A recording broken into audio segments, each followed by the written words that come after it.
Arès, Arès, attention au tronc. Bonjour à tous chers zappeurs, bienvenue dans le monde fantastique du cinéma, des séries télé et de la musique. Bon, tu l'auras compris, on va parler de Tron Arès aujourd'hui, donc si ça t'intéresse, ne zappe pas. Avant d'aller plus loin, n'hésite pas à me laisser en commentaire tes questions pour la FAQ du 31 octobre à l'occasion des 5 ans de la chaîne. J'ai déjà à l'heure actuelle à peu près 7-8 questions, mais comme il faut que je fasse la vidéo avant et le montage, il ne faut pas hésiter à me les envoyer sans tarder. Donc aujourd'hui, c'est le dernier jour. À tes claviers. Et en parlant de clavier, restons dans le monde du numérique avec donc Tron Ares qui est sorti le 8 octobre 2025.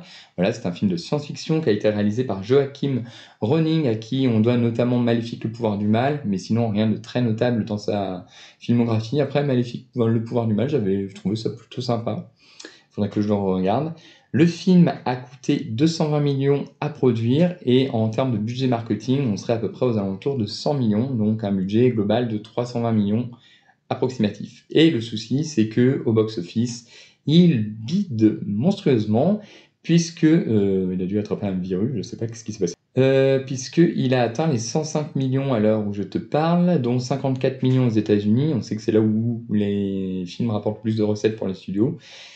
Honnêtement, le film ne se rentabilisera jamais, puisque pour se rentabiliser, il faudrait qu'il atteigne les 600 millions. Donc ça va être un gros four à hauteur de Blanche-Neige, je pense. Voilà, donc de quoi parle Tron Ares? En fait, on y suit Ares, qui est un programme informatique, voilà, et en fait, on a un dirigeant d'une société qui va avoir besoin de lui pour retrouver le code de permanence pour permettre en fait à toutes les créations toutes les créations artificielles de pouvoir rester permanentes dans le monde réel. Voilà, parce que là, elles ont une autonomie entre guillemets de 29 minutes. Donc, du coup, Tron, enfin Ares, va passer du monde virtuel au monde réel. Voilà, je pense que j'ai plutôt bien synthétisé, c'est qu'il ne faut pas tout raconter. Donc voilà. Qu'ai-je pensé de Tron Ares? On va rentrer directement dans le vif du sujet. Ça va être plutôt court pour moi. Tron Ares, pour moi, il souffre de deux choses. Le premier, c'est que c'est déjà pas une franchise qui est hyper connue. Moi, personnellement, je ne connaissais pas les deux premiers volets, je les rattraperai. J'avais un peu peur d'ailleurs qu'en allant au cinéma, je ne comprenne pas en fait Tron Ares. En fait, non, on comprend très très bien l'histoire, il n'y a pas de souci là-dessus. Mais du coup, c'est pas une franchise qui rassemble.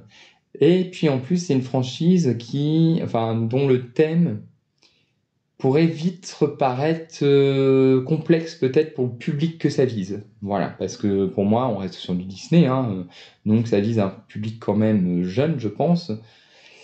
Et du coup, est-ce que c'est le genre de film que les gens iront voir, que les parents emmèneront voir leurs enfants? Je sais pas trop.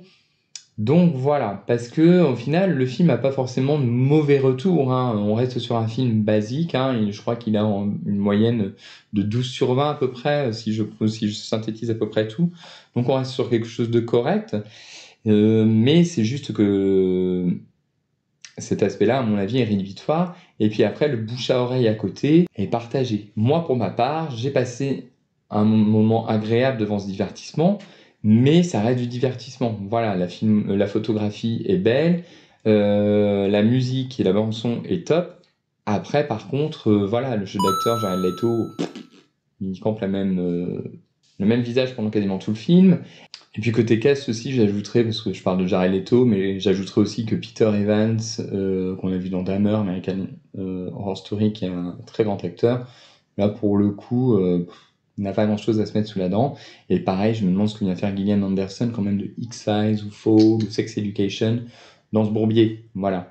Donc bon, on a des bons acteurs, mais on n'a pas ce qu'il faut justement pour les mettre en valeur. Et l'histoire, ça casse pas trois pattes à un canard. On a vraiment le méchant contre le mal, le bien contre le mal, alors que ça aurait pu emmener des sujets beaucoup plus complexes, parce que l'intelligence artificielle, ce que l'homme pourra en faire, essayer de la matérialiser, etc., ça peut soulever plein de questions. Et en fait, tout ça, ça trouve pas sa place au sein du film. Et du coup, on se retrouve avec une œuvre très linéaire, voilà, un méchant qui veut mettre la main sur le code de permanence, et puis de l'autre côté, les gens qui veulent éviter que ce code de permanence ne tombe entre les mains du méchant. Voilà, on est sur quelque chose de très lambda, rien de révolutionnaire, il n'y a pas de... les effets visuels sont beaux, mais voilà, il n'y a pas d'image violente, c'est pas choquant pour pas choquer le jeune public, etc. D'ailleurs, en regardant le film, je me suis même fait une réflexion sur À un moment, il y a plein de lasers, enfin, il y a souvent des lasers, tout ça, mais dans la rue, etc., il y a une course-poursuite avec les motos. On sait que les lasers coupent, etc., peuvent être extrêmement, du coup, violents. Et en fait, on a l'impression que, malgré tous ces lasers, il y a quasiment aucun dégât à part des dégâts matériels, etc. Mais c'est juste improbable. Et ça m'a sorti un petit peu du film. J'avais l'impression que des fois, Disney contournait les obstacles avec les lasers pour justement éviter de contourner un petit peu tout ce qui pouvait être un peu violent. Donc bon, j'ai trouvé ça un petit peu regrettable. Alors qu'avec les lasers qui coupent, on aurait pu avoir peut-être aussi des choses peut-être un petit peu plus sanguinaires, un petit peu moins tout public. Mais bon, voilà, comme le film, je pense, aura déjà du mal à rencontrer son public en étant tout public. Oui, en effet, si on avait fait quelque chose d'un peu plus poussé, scénaristiquement parlant et visuellement parlant, bon, mais je pense qu'on aurait encore plus bidé que ça. Donc voilà. Pour moi, Tron Ares, il n'y a rien de particulier. Je crois que ça va être ma critique la plus courte. Parce qu'il n'y a pas grand-chose à dire. Voilà, c'est un film que je re-regarderai certainement, parce que visuellement, je le trouve beau et sympathique. Voilà, pour un divertissement, ça passe le temps. Mais après, on ressort. C'est un film popcorn tout à fait oubliable après par la suite. Donc, j'irai après, peut-être que les autres Tron Ares me permettront de d'évaluer ou de revaloriser peut-être celui-là, ou de voir des choses supplémentaires, parce que je ne suis pas familier avec cette franchise. Mais en tout cas, pour moi, c'est un film auquel je mettrais, oui, 12 sur 20, je trouve que ça le mérite, voilà, pas plus. 10-12, grand maximum. C'est pas moche, mais c'est pas non plus le film du siècle. Donc, voilà, n'hésite pas à me dire en commentaire ce que tu as pensé de Tron Ares, si tu l'as vu. Like, partage, commente, et puis abonne-toi, voilà. On se retrouve donc très bientôt, donc fin de semaine, il y aura le Zap News, comme d'habitude. Et puis on se retrouvera également pour un autre Zap à chaud, jeu au cinéma de demain, donc je t'en parlerai, je pense, dans la foulée. Voilà. Je te souhaite une belle journée. Bye.